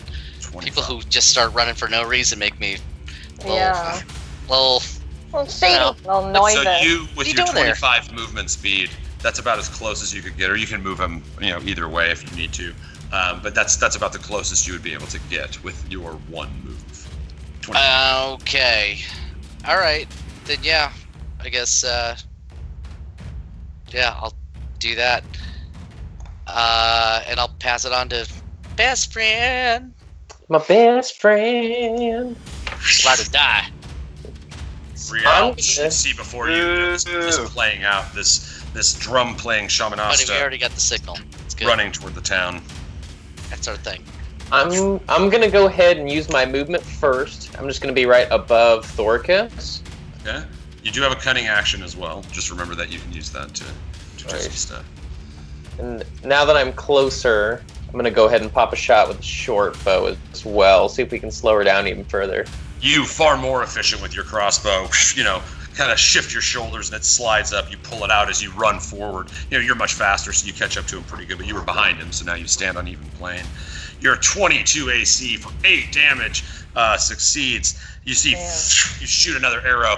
So proficient with the bow are you that you split Thorkus's arrow in twice. Oh my god! What? Landed directly into the same wound, driving his arrowhead further into her back. You see, she falls, and now instead of being on one knee, she's hunched over, prone, kneeling on the ground, and she is also bloodied. We haven't even met these people yet. That's how we introduce ourselves. Hey, you see, they were not. They started this fight when you said Brax the Meyer. That's not a name they seem to care for. Right. All right. That's funny. I don't know who that is. So Rial, do you do anything else, or do you pass it off? Pass it off to our resident cleric. What's up, Tynna? What? Let's do this. Let's finish her off. I want to do some non-lethal damage, though. So with magic, that's tough. You can't do you can't do non-lethal, searing, burning light. You know what I mean? So standard weaponry would work in this case. Typical run-of-the-mill stuff. You could try, creating certain effects with some of your spells or stuff. I'm always up for a spell that you have called Fuse Ankle Bones? Because she wouldn't be able to run at that point. Could I mending her ankle bone? It's not that kind of spell. Mending will repair a simple item as a cantrip. It's a fancy little storyline spell, but unfortunately, the power to fuse bone is a bit beyond the strength of a simple cantrip. But what if it was broken? And they mend it with over mended it. Like a chest. I mean, I could. You're also pretty far away from her. Son of a bitch. Am I in range to do a spell though? You are 60 feet away, so it would depend on the range of the spell. A lot of spells are 60 feet. You could also move and then cast a spell. Yeah. So you would be 5, 10, 15, 20, 25, kind of buckled up behind Rial. And then you would only be 10, 20, 30 feet away from her. Do we need anything from her? Who knows? We just tried to say hi and they were like, bye. Yeah, the reputation of the dangerous mercenary you can't prove is true. There's other guys there. Right, they're still there. Well, I'm just gonna run up and prepare an action because I don't want to do anything crazy. Right. All right. What actions do you want to prepare? I'm gonna prepare. I don't know decisions. Let me think. Sacred Flame. I'm gonna prepare Sacred Flame. All right. I'm gonna get ready to torch. You're gonna torture if what? With a readied action, you basically establish a condition. So when X, I. Blank. Oh yeah. I was told there would be no math. I'm sorry, I threw an X in there. The next strike she takes against us, I'm gonna torture with Sacred Flame. Okay, so Yeah. if she attempts to attack you guys. Yeah. Okay. Yeah. And she's laying prone on the ground right now currently. So all right. So Tynna, that would be yours unless you have a bonus action you wanted to use. No. Then you will pass it off. Who's next? It's either the mercenaries or Brenner. Brenner. Brenner, you're up. God. I didn't know we could let them go. Yeah, that's Shit. right. So, okay. Like popcorn. I'm running in. All right, so Brian is still on board the carriage. We never got him out. So you're running in on foot currently, is that correct? Yes. Okay, so 5, 10, 15, 20. We didn't build a quick release. You could get to about there. So 10, 20, 30, you're about 35 feet away from the Shamanasta. Is there a way that I can kind of get in front of? You could be Like, I want to there. protect. Yes, you could be there. Do you want to do that where you're kind of like, if anybody tries to get to like Rial or Tynna, you would kind of be. Yeah. Okay. And so you, which fighting style are you right now?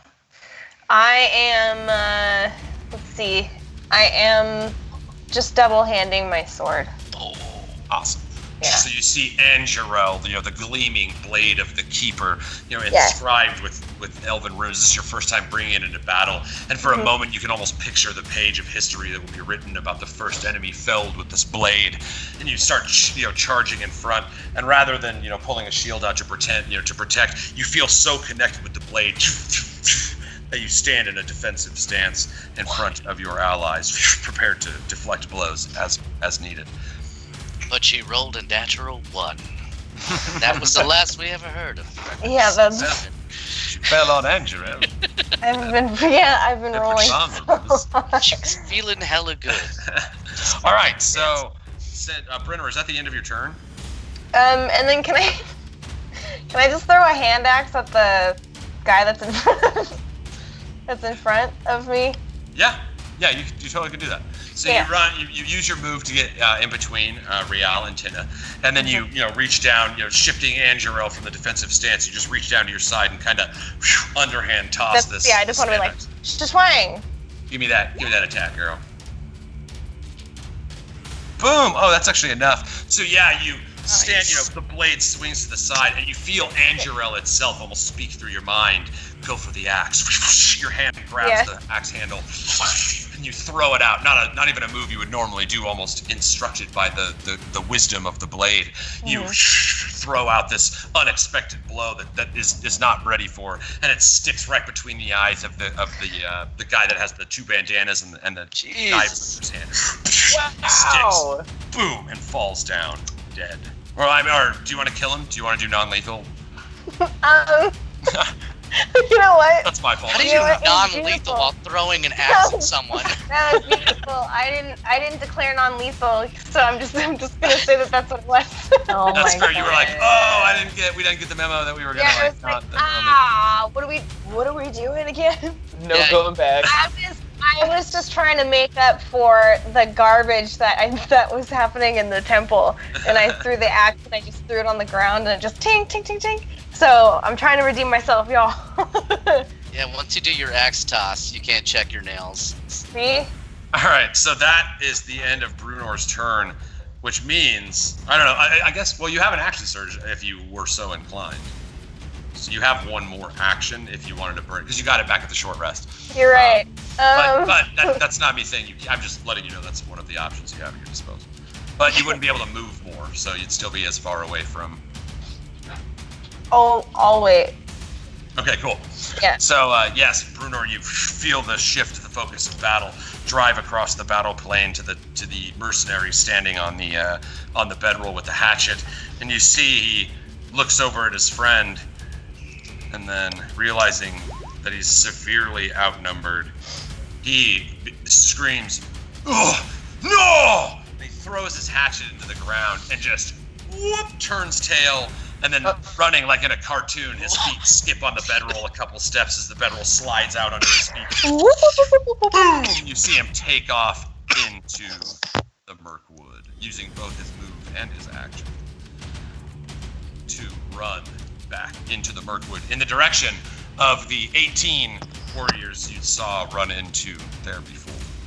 Cool. That's the end of his turn, and he is going to throw his, because of popcorn, and again, this is like how the weird tactics of this play out. He then grants the next turn, the beginning of the second round, to the Shamanasta. She stands, using half of her move, because she's prone, and proceeds to run into the gates of Uraka. You stand in the middle of the road. You hear the song that she was playing echo through the sky. A calm stillness blows through.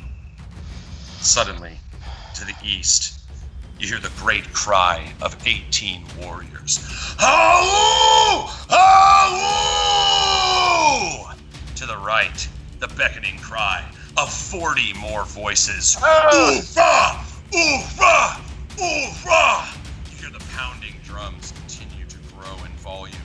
Oofra! Oofra! You see the Mirkwood, the twisting shadow of the fingertips of the trees, reaching out to you, beckoning you to come inside. Oofra! And that is where we will pick it up. Come on! What? Dude! Ooh! Oh, my goodness. Oh man, you just let everybody get away, guys. All right. But good job killing that one guy. I pulled on old Trusty Dusty and fucking landed an arrow. Trusty Dusty. That's Trusty Dusty. Have I named all of my equipment now? Name everything. And Should have done my boating. I love you. I'm sorry, guys. That was Oh my god. so big moment. But some big things are coming, and you can catch us every Tuesday here at 8 p.m. playing some WeeDnD. We are doing this as a preface to the live show that we will be doing when we can, and it's going to be amazing. I can't tell you what it's like to be in a room with these people. It's just the best, and we can't wait for you to be in that room with us. So for now, thank you for hanging in and kicking it with us and doing the thing and sharing and just seriously, this is the best. This is the thing I look forward to every single week. So thank you guys so much for being a part of this. Everybody in chat, we love you guys so much. It's like the next day will go back and read the whole chat, and it kills me, guys. You are amazing. I love you guys. Come hang out with us Tuesdays, 8 p.m. on Twitch. You can always catch our episode of the week on YouTube on Friday.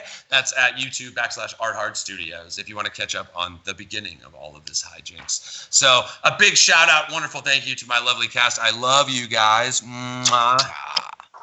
And we have another little ritual. You might remember it from earlier. We like to take our lighters and go lighters up. Thanks for joining us, guys. We'll see you next week.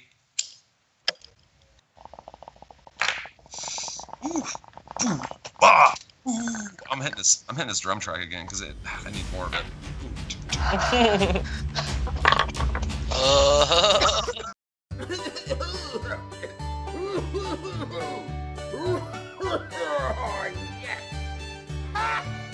So what?